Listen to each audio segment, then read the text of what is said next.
Hey, everybody. Welcome to the Prep Life Podcast. This is your founder and CEO of Glam Girl Bikini, Amy Enger. And today I'm joined by my fabulous co host, Lee Marie Hostetter. Hey, Lee, how's it going? Hey, it's going great. Good. Well, I don't know what it is about this time of year, but I feel like a lot of people have asked me about blood work. And I guess it's kind of in one of those ranges that if you're doing like a summer show or a fall show, that you don't want to get your blood work once you're in the middle of a contest prep and things like that. So, I mean, I've gotten some recent questions. I think you've gotten some recent questions with clients, like when it comes to blood work. And I just don't feel like we've done a podcast over blood work. And there's so many like implications. I briefly talked about how, your thyroid will be suppressed, like if you're doing it within a window post show, probably wait like 8 weeks as a minimum. And then I probably would, what I personally would do is get it before you kind of start dieting, maybe right before prep, just to kind of see, like right when you're getting into that spot where you're getting ready to kind of cut, like coming out of an improvement season, seeing where your markers are. Do you have any thoughts on like timing or anything like that before we kind of dive into some of the markers that I think are important for competitors to look at? Yeah, I think getting it done right before a prep is a really good proactive move because at that point, your body should be in its healthiest state, the Yeah. most fed, the most well rested and recovered. If you're doing your improvement season right. So I think at that highest health state, check your levels, see where you're at. If there's any problems at that point, you probably want to tackle those problems before you would try to jump into a stress phase like prep. So prep Yeah. is stressful on the body. And so we just want to make sure that we're set up to have the easiest prep possible. So Yeah, and I just want to talk about finances a little bit because Mhm. we all know that this is not a cheap sport, and to get regular blood work all the time can be extremely pricey. And, I've seen bills from just basic blood work that hormone clinics and hormone specialists, they will try to run your blood work, and it's going to be upwards of 350 to even close to like 500, depending on how many tests they want to run and things like that. And just to be, also conscious of your budget, I think it's really good, especially if you have built into your insurance plan where you get a biometric screening, kind of like a annual physical. Sometimes it gives you like a deduction on your insurance if you do these, the blood work Mhm. and things like that. So I think getting as much done as you can that is covered by health insurance is a great move. Usually they'll be able to do the CBC panel, your blood lipid, glucose, all of that. Those will all be covered because those are also kind of indicators of, cardiovascular disease and different risks that you may have, like with diabetes. And so I also usually try to throw in, because my endocrinologist always needs my updated like thyroid panel. I always try to throw that in so that gets covered. But if you are looking for, I think so if you don't have health insurance or you just want to stay proactive about like optimizing your health and making sure you're staying on top of that, I would recommend doing life extension. We are not a paid advertisement. This is not a sponsored Sponsored, podcast not an in ad. any way. But just talking to one of my dear friends, like she got half the amount of tests done. Her blood panel wasn't even complete, and she had already spent $450 on this blood work that, she got a list from one of her brother-in-law or something, and ran these tests at a hormone clinic here in Kansas City. And I mean, after I looked at it, I'm like, this is missing, this is missing, this is missing. And then we called them and they're like, oh yeah, that you can add that for $80. You can add that for $50. And it was like one single test, like a fasted blood glucose. They didn't even put that on there. And they were going to charge her $59 and then she would have to go back, rerun her labs. So I told her, next time go on life extension. So the way this works, and that's where the confusion happens, I think, is so you go into the website, and the one that I recommend is I want to make sure I say the exact thing, weight loss panel, Mm-hmm. so the comprehensive blood test. And that one right now, all of the blood tests on lifeextension.com are on sale by 25% off. So it's like 206, and it will run all of your hormones, like sex hormones. It will run, so it'll do DHEA, sulfate free, total testosterone, estradiol, progesterone. It'll do your full thyroid, so TSH. We'll get into the nitty gritty of what each of these are. Free T3, T4, reverse T3. It'll even do cortisol, insulin, ferritin, hemoglobin A1C. It'll do the complete metabolic panel, lipid panel, CBC, vitamin D, and C reactive protein. So that's all for 206, which I think is phenomenal.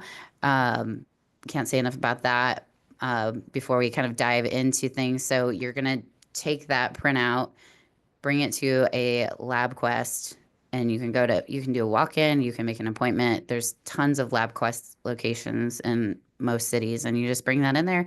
And then somebody from Life Extension will actually help you interpret your results once you get them. But yeah, that's my soapbox on that. What do you have anything to add before we get Yeah, started into the I different actually markers?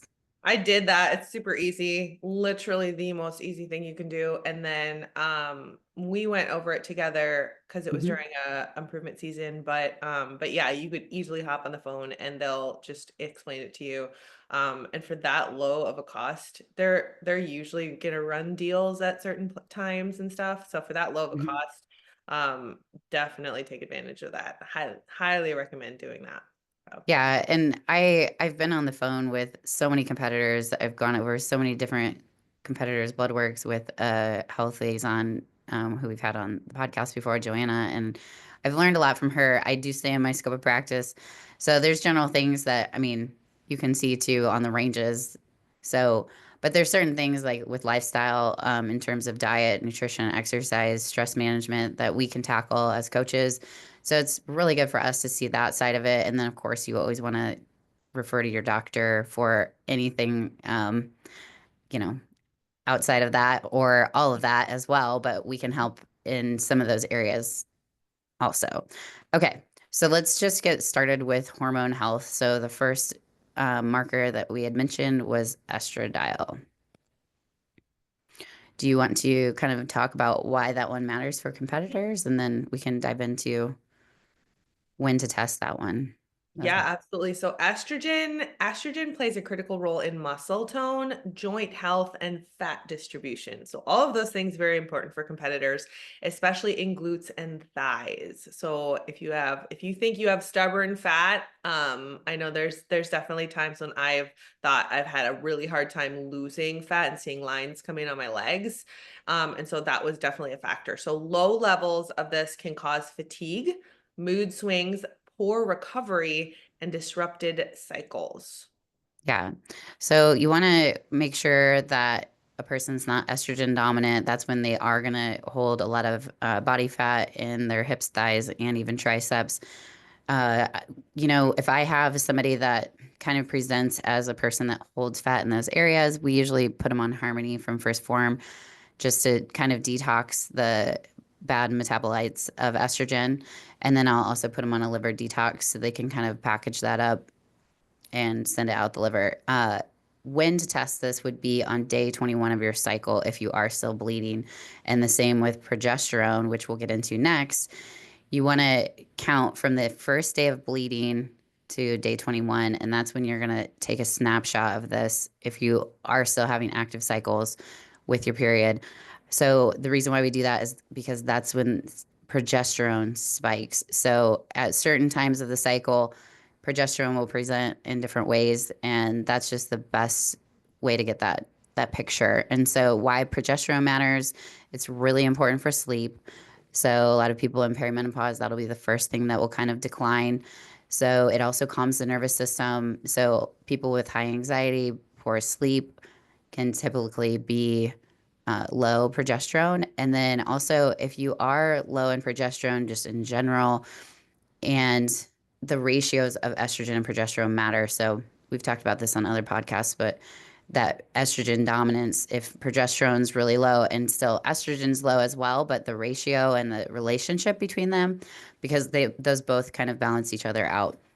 So low levels usually result in PMS symptoms, so poor mood. Again, I said it was an anti-anxiety type of thing. So you're going to get anxiety, you're going to get moody when your progesterone dips.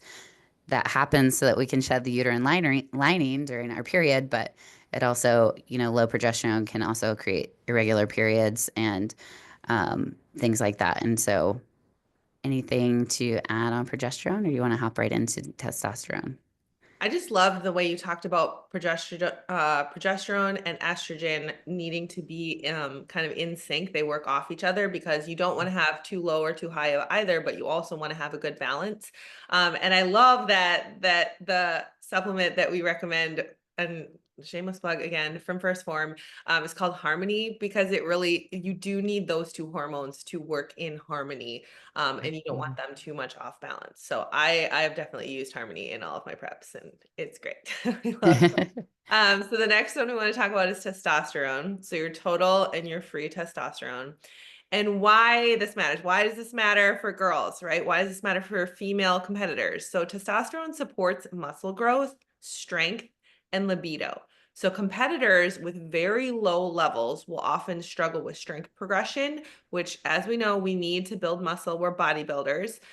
With mood and with recovery. And recovery is super important, especially in prep. You want to have that optimized because you are going to be dieting, which is hard on your recovery as well. So we want to optimize recovery as much as possible. So I know, I don't know exact numbers. I know females we have a much lower level of testosterone than males, but we still need it. We still need that hormone for those benefits. Yeah, and I believe I can give you the range on that. Oh, not on this test. Okay.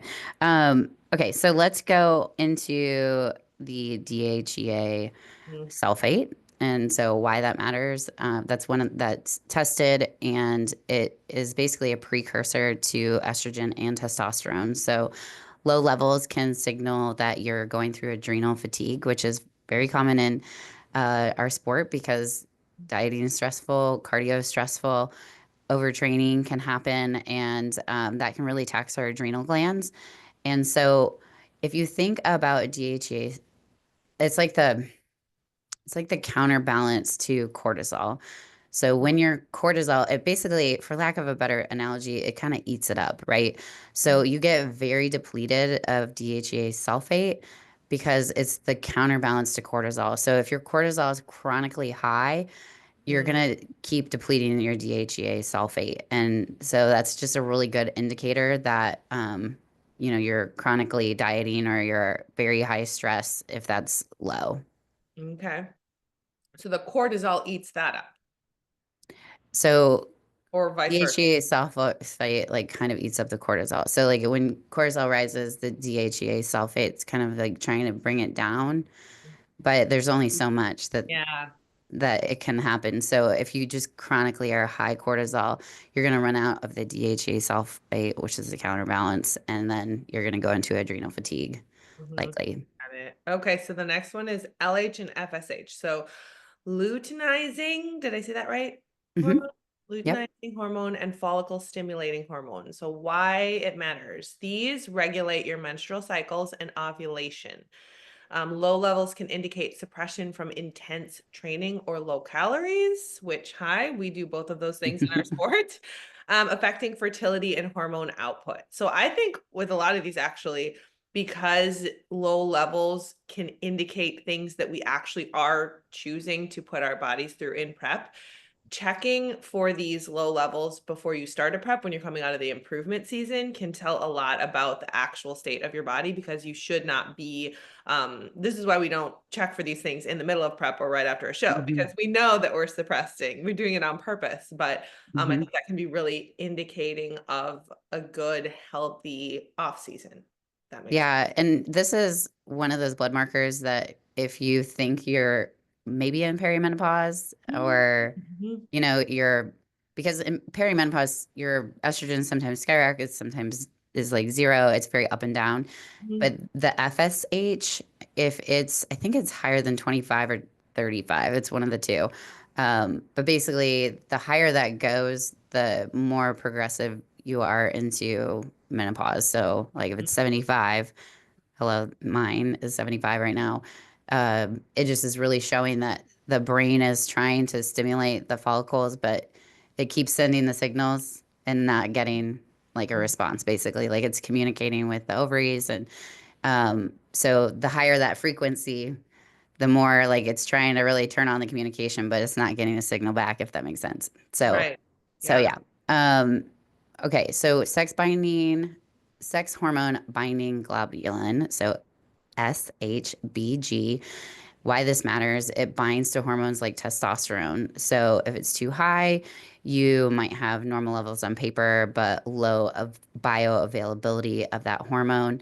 And so it often increases with low carb diets or if you have or you're taking birth control. So it's really important that that testosterone binds to it. And obviously, we want to be able to utilize our testosterone and build muscle. Right, exactly. Okay, and then we have cortisol. So, cortisol is a stress hormone. Elevated levels in the morning or throughout the day can impair fat loss, muscle retention, and sleep. If it's chronically high, this could mean overtraining, under recovery, or high emotional stress. Absolutely. Yes, we kind of touched on that with the DHEA sulfate. Really, you're going to also retain a lot of belly fat. It's going to be really hard to decrease your fat in your abdomen when cortisol is high. So, anybody that is high cortisol, especially in competitors when they're dieting and they're leaning out and they really have that stubborn area in their stomach, then maybe it's a lifestyle change in terms of like how we're recovering, how we're managing our stress so that we're able to lose belly fat in that area. Next category is thyroid function. So I briefly touched on these as part of that life extension panel, but if we're talking about the thyroid, you know, it's the butterfly that sits in your, like basically by your Adam's apple or in your throat, and it's going to your why it matters. Okay, so the thyroid stimulating hormone tells your thyroid to make more hormones. So if it's high, then that can usually signal hypothyroidism. So again, kind of like the FSH, it's the brain signaling like, hey, let's have a period, let's stimulate, you know, follicles and the ovaries. This is the same thing. If those signals are high, then that means that you probably are, you know, underproducing. You don't want it to be too low. That could mean hyperthyroidism. And we just want to make sure that those ranges are optimal for athletes.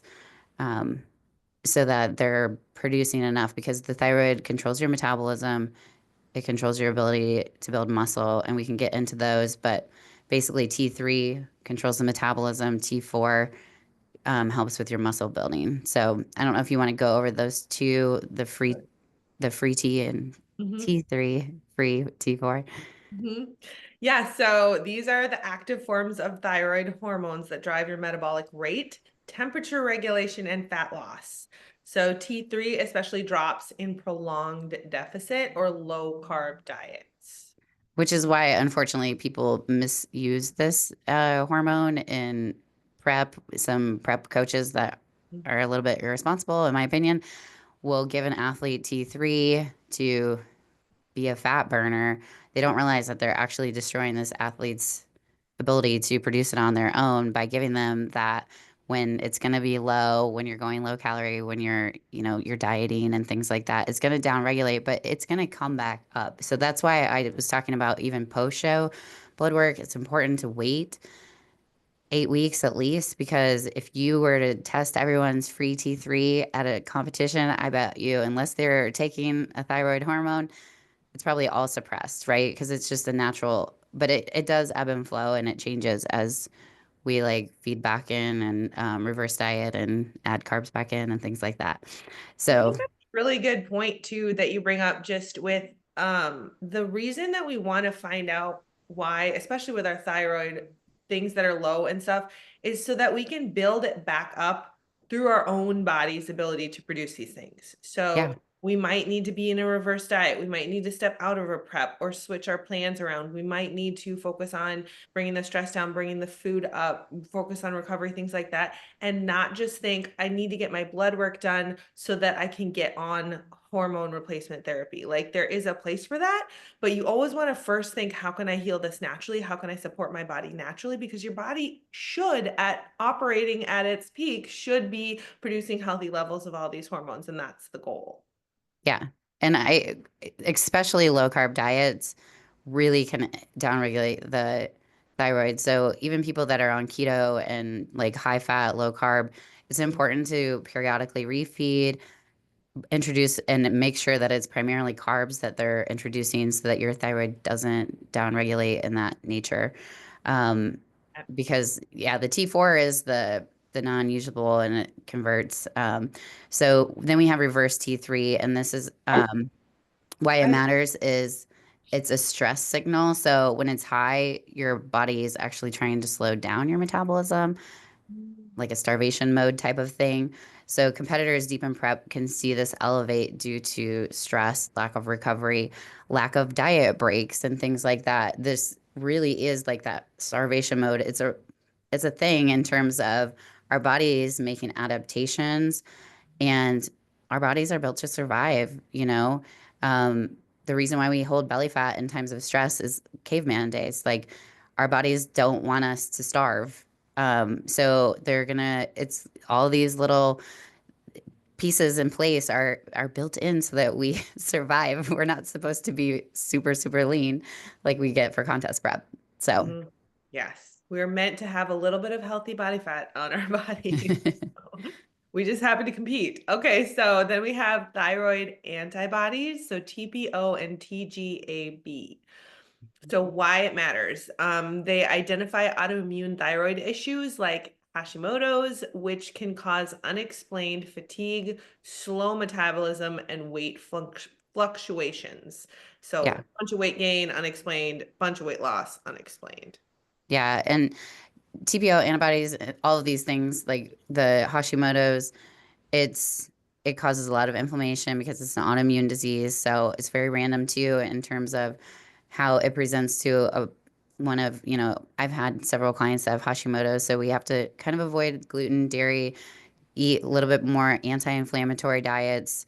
That's the lifestyle side of it, but it can slow the metabolism, but in some people it can make them like very thin. Like, sometimes it can make them gain weight. It's very up and down. So we just have to address the inflammation when it comes to that within our scope of practice. If that is elevated, and refer them to a doctor for the medication side of things that they need for that. And then blood sugar and insulin markers are so big because when it comes to weight loss, if you're insulin resistant, you're gonna have a very difficult road in trying to lean out for a show, more so than anyone else. So it's important to, in general, just take your fasted blood glucose as a health marker for preventing diabetes. So we want it to be under 100, 99. Anything higher than that is going to be pre-diabetic. And that's going to be showing for competitors insulin resistance, but also, like I said, it could be the fact that you are, you know, a signal for you have poor blood sugar regulation. So you want to stable glucose for energy and brain function throughout prep. That's super important, but also just, it's probably one of those things that you're going to have to maybe do an insulin reset if you are on that border. When you're coming out of improvement season, it's not uncommon for people to be a little bit pre-diabetic because maybe they've overdone it on carbs and things like that. So maybe do an insulin reset for a little bit, do a high fat, low carb just to get your insulin sensitivity back, and then go right back to high carb, low fat once you kind of get that under control. Um, did you want me to also explain the hemoglobin A1C? Okay, Yeah. because I feel like you need both pieces to the puzzle. I've seen a lot of my competitors have the dawn phenomenon, which just means that their glucose is really high in the morning because they're high cortisol. And so it's actually a false reading. So in that case, you can either do a postprandial blood glucose where you do a blood sugar test, 2 hours after eating a meal, and then it should be within a certain range. believe like 110 to 130, if I'm not mistaken. I don't want to misquote that. But the hemoglobin A1C is another factor that you can look at if fasted blood glucose kind of looks like it's the on phenomenon because that takes the average, it reflects your average blood sugar over the past 2 to 3 months. So for athletes, 4.8 to 5.2 is a good number. So if the cutoff for pre-diabetic is 5.6, I'm embarrassed to say that mine's at that. Mine's at 5.6. I don't like to see that in my athletes. They're getting borderline like insulin resistant once you get past 5.4, in my opinion. That's when we kind of need to think about things because, especially if you're eating a pretty clean diet, like you're not overdoing it with sweets. Like I don't eat a lot of sugar. Mhm. So, some of that can be a lifestyle factor and like cortisol is too high, and that's why our blood sugar is dysregulating, things like that. Mhm. Um, Last and final piece on blood sugars, I'll just lean into it, fasted insulin. So, this was one that, you know, I only know this number on the low end just because I was looking at my friends. It's like 3.0. If you're 3.0 or lower, then that means that you're a little bit insulin resistant. So basically, low is usually good, but too low can signal under eating or high cortisol. So um, if you're, so there's an insulin factor where it's like if you, your pancreas could be indicating that it's like getting overtaxed. So Um, in this particular test that I'm talking about that my friend did, she was like 3.1, which if she would have been 3.0, it would have been kind of indicating. So she's kind of on the border, kind of like me, how I was like 5.6. It's Mhm. like right on that edge of kind of showing that insulin resistance. So, all Mhm. right, you want to take lipids? Yes. So lipid panel, your total cholesterol, LDL, HDL, and triglycerides. Why it matters. So hormones are made from cholesterol. Low levels from extreme dieting can disrupt hormone synthesis. So HDL is protective, triglycerides should be low, and then balance is key. So some competitors have very low cholesterol, which can impair ovulation and recovery. Yeah. So on this one, animal fats is where LDLs come from. Those are the bad.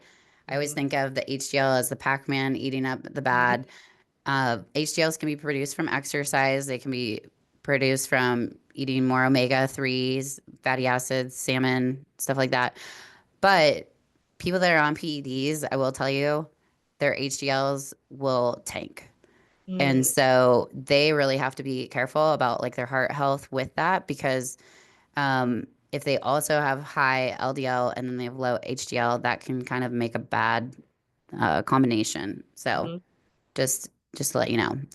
As far as like inflammation recovery, C-reactive protein, homocysteine, and creatine kinase. Uh, Another one too that people get alarmed about on their panels is bun. And oh, we get down to that in the kidney and liver markers. So I'm not going to go too far into the weeds with these, but basically, we're just kind of looking for inflammation, um, oxidative stress, hard training, high levels, damage to the muscles, and things like that. Mhm. So let's move on to nutrients and electrolytes. So ferritin, iron storage, why it matters. So this is essential for oxygen delivery to the muscles.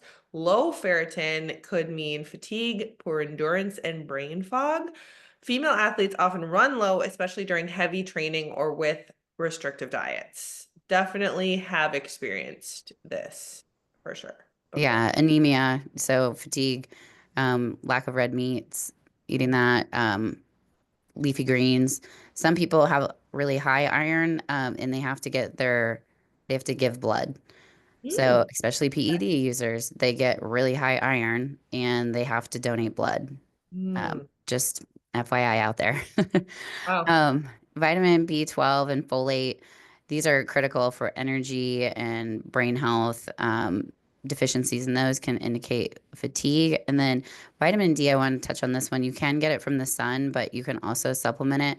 I recommend those of you that don't get sun exposure during the winter to supplement this because it can affect your mood. It can also affect your immunity your strength and your actually your production of testosterone and other hormones like your thyroid and things like that. So you don't want to be deficient in that. You want to aim for like I think the cutoff for females is like 30 or 35. You don't want it to be lower than that in terms of like what your blood work should look like. So I would recommend taking this with a fat soluble vitamin like your omega-3 or with a fatty meal because it is fat soluble. Um, and that's what I got to say about that. And then magnesium and zinc, they help with muscle relaxation, hormone regulation, sleep quality, and recovery. Deficiencies are common with stress and sweat loss. So that's why we love our Mhm. magnesium at night because it helps us sleep and relax our muscles. It also, I love using it on prep because it helps. And I think it's just like a side product of muscle relaxation for me, but it helps Mhm. my digestion. It helps keep me regular when I'm on prep. Yeah, and I just got done reading The New Menopause by a very, very good author. I'll have to maybe put that in the show notes because I can't remember her name off the top of my head, but she's a gynecologist, well known. She was saying that you can do magnesium flakes in the bathtub and they actually can absorb, if you're magnesium deficient, your body can actually absorb it through the skin. So, Mhm. electrolytes, we know that, sodium, potassium, those are going to make your heart function. So we want to keep our athletes hydrated when they're on stage. We want to prevent muscle cramping, but especially like during peak week, we want to make sure water, sodium, and all of that is not a manipulation that we like to mess with. We like to keep those consistent so that the athlete stays very healthy. And so not only they look the best on stage, but they also are safe and healthy. Absolutely. Yeah. So then the last thing we want to talk about, the last section is liver and kidney markers. Hmm. So your liver enzymes, AST, ALT, GGT. So why it matters. Elevated levels can indicate liver stress, especially if you're using supplements, high protein diets, or have a history with PEDs. So Yeah. definitely you want to watch that as a comparator. Yeah, I even people that aren't on performance enhancers, like I think a liver detox, and I talked about it earlier, like with the estrogen metabolites, but I think just because in general we're as competitors on high protein diets, Mhm. we do take a lot of supplements. Those are all heptic. They go through the liver. And so I think that it's good to have like a milk thistle or something like that just to keep that down because our liver really processes a lot of things. And then something to note, if you do get a high bun or a creatinine marker on your labs, it may not necessarily be that your kidney health is at risk. Um, it does matter. High protein intake and high intensity can really stress the kidneys. And this can like go into long-term damage, especially if you're doing stuff about, like manipulating your hydration levels and things like that. But I also don't want you to be concerned if you do it after a like heavy leg day, you do your fasted, blood work the next day. These are going to be high because you trained hard.